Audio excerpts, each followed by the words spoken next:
fly, run. If you can't run, walk. If you can't walk, crawl. But by all means, keep moving.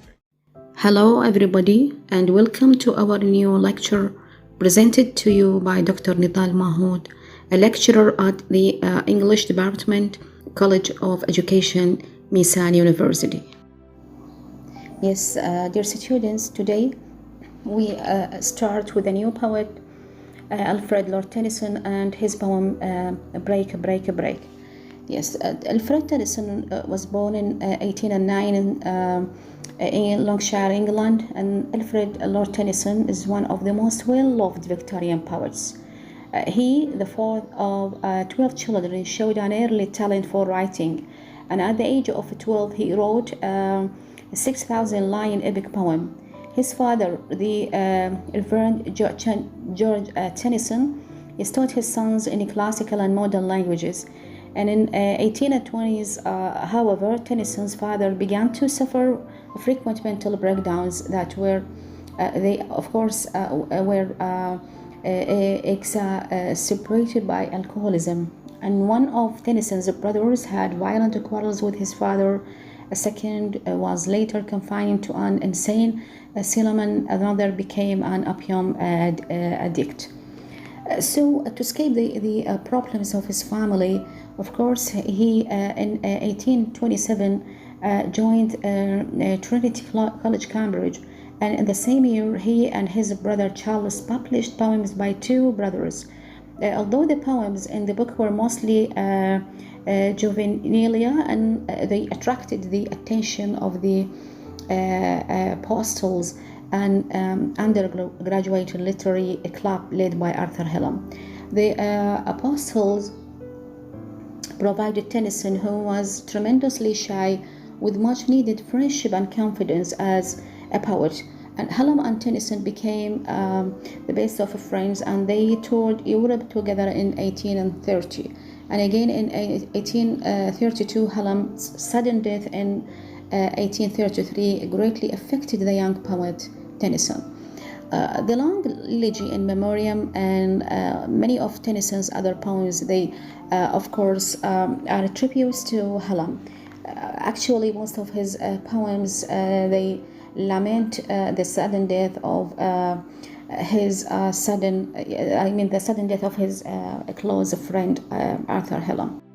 Now let's listen to a Break, Break, Break by Alfred Lord Tennyson. Break, break, break. Alfred Lord Tennyson. Break, break, break on thy cold grey stones, O sea, and I would that my tongue could utter the thoughts that arise in me. Oh, well for the fisherman's boy that he shouts with his sister at play. Oh, well for the sailor lad that he sings in his boat on the bay. And the stately ships go on to their haven under the hill. But oh, for the touch of a vanished hand and the sound of a voice that is still. Break, break, break at the foot of thy crags, O sea, but the tender grace of a day that is dead will never come back to me. Yes, before we go into the details of the poem, here we have some words or some vocabularies to be explained. We have thigh, it means you, utter, speak, sailor, seaman, and bay, part of the sea, part of the harbor, or a harbor. Yes, haven, it means the harbor, and stately, great or majestic. Touch, it means be in contact with, vanished, suddenly fade away. A grass, step, rocks. And we have tender, delicate, grace, quality of being pleased, and lad, it means a boy. Yes, the general meaning of the poem is that the poet describes his deep sorrows and sadness for losing his close friend Halam when he compares his sorrows to the waves of an angry sea. Yes, of course, in the first part, he says, "On thy cold, grey stones, O sea, and I would that my tongue could utter the thoughts that rise in me." In the first part of the poem, of course, the poet is very much concerned with describing the waves of the sea which break on the shore. He is talking to the sea and describing how it breaks on the gold gray stones, and he wishes that he could express his anger, his sadness like this angry sea. And metaphorically, he compares himself to the sea. Why? Because both of them are angry. But the difference is that the sea can express itself. Yes, but while the poet, he stands alone, he can do nothing, so he feels terribly sorry because he's unable to say or to utter any word. He could not express himself because his tongue could not help him to utter any word. So I think this is a very yes, a hard moment that he cannot even he keeps silent most of the time. It means or this expresses his deep sorrows. Yes, and then he says, "Oh well for the fisherman's boy that he shouts with his sister at play. Oh well for the sailor's lad that he sings in his boat on the bay."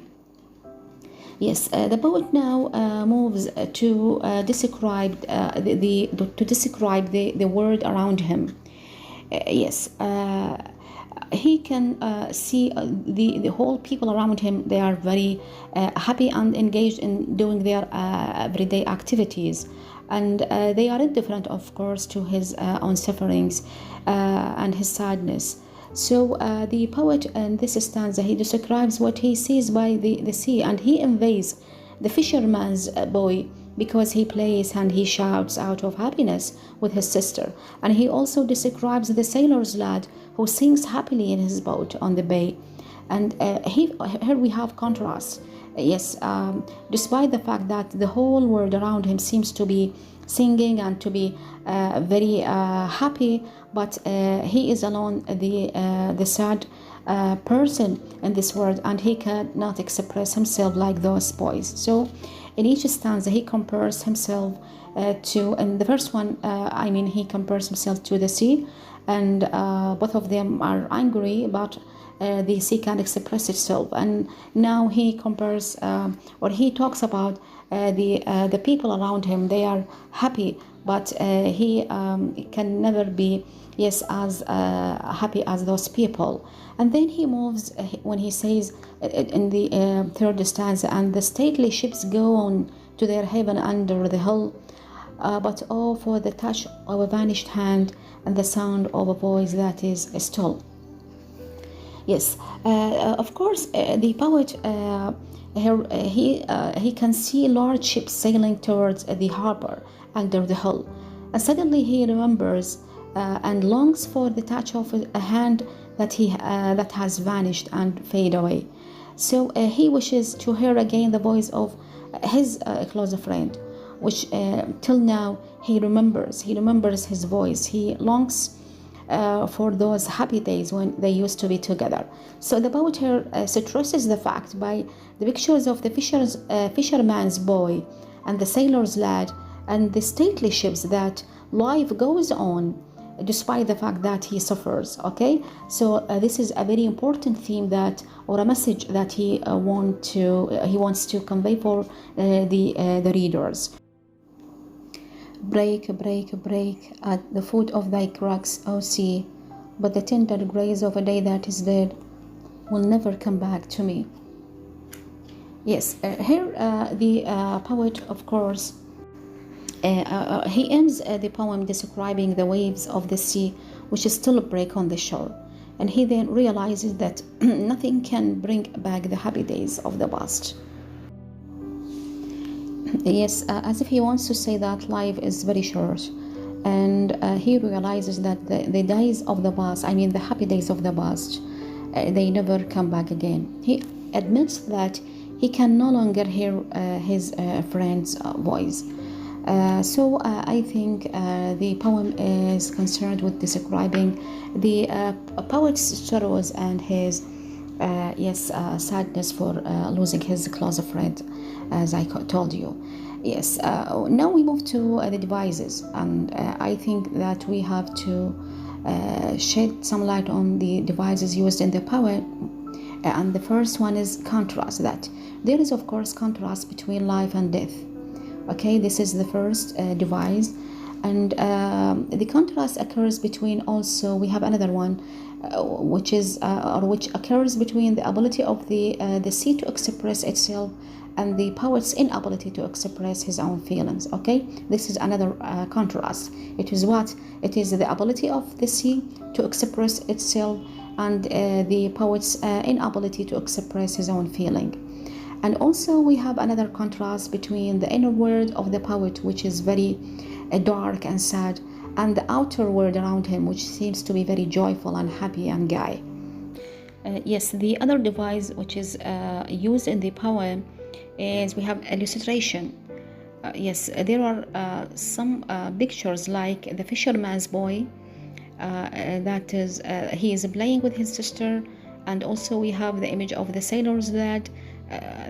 He's singing happy songs, and also the image of the stately ships that are moving quietly toward the harbor.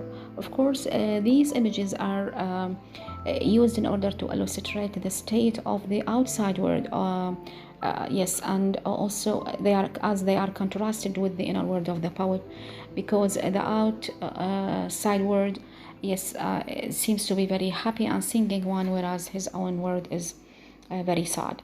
We have also repetition. The word break is repeated many times, and repetition, it is used as a device by the poet in order to emphasize a certain idea. And here the words break, they are repeated in order to emphasize the continuity of life in spite of the poet's sorrows and sadness. Yes, metaphor, the word vanished is used also metaphorically to indicate the idea of death.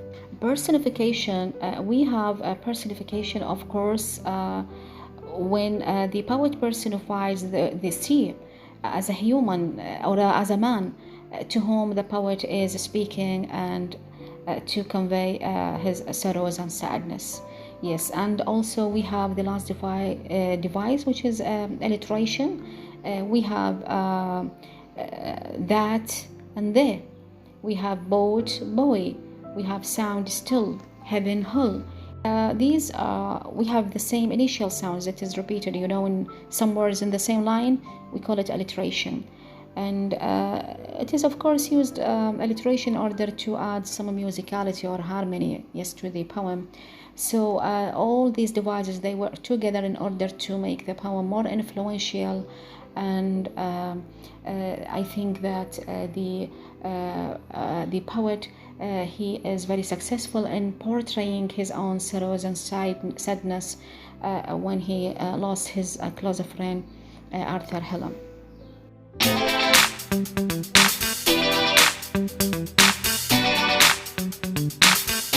The central idea of Tennyson's poem, Break, is the loss of loved one. The poem goes on about the gory crashing of the waves and the grave of the poet, as well as inability to register pleasant feelings of joy and laughter as his sorrow has engulfed him, his loss being the loss of a very dear friend. The poem concludes on the note that loss is irreversible and separation is painful.